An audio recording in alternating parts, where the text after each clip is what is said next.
అందరికీ నమస్కారం అండి. Thank you very much. పేరు పేరున అందరికీ అభినందనలు, కృతజ్ఞతలు తెలియజేస్తూ, సో థ్యాంక్ యూ మీట్ అనగానే నేను రాత్రి రావడం, దిల్రాజు భయ్య మన ఫంక్షన్లు ఇంతకుముందు చేసిన ఫంక్షన్లు మిస్ అయ్యారు. ఆయన వస్తే ఎందుకంటే ఉండండి సార్, ఇండస్ట్రీ బాగుండాలని కోరుకునే మనిషి, ప్రతి ఒక్కరి అందరి గురించి ఆలోచిస్తూ ఉంటారు. మంచి సినిమా చేస్తే కంగ్రాచులేట్ చేస్తూ ఉంటారు. నాతో పోలీస్ స్టోరీ నుంచి ఆయనతో నా ట్రావెల్ ఉంది. సో అలాంటిది ఈరోజు ఈ థ్యాంక్స్ మీటింగ్ ఆయన రావడం, ఆయన చేతుల మీదుగా, ఎందుకంటే షీల్డ్స్ తీసుకోవడం అన్నది ఆ రోజుల్లో మా నాన్నగారి దగ్గర నుంచి చూసేవాడిని. 100 days ఆడితే నాకు షీల్డ్ వస్తుందా రాదా అని నాన్నగారు.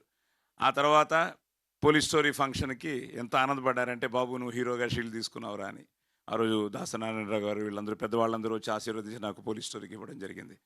ఈరోజు మన యూనిట్ అందరికీ మొమెంటోస్ ఇవ్వడానికి దిల్రాజు గారు రావడం నిజంగా, ఇప్పుడు ఆయన చెప్పినట్టు నిజంగానే ఇంతకుముందు ఫోన్ చేయలేదు, కానీ ఈరోజు ఫోన్ చేశాను.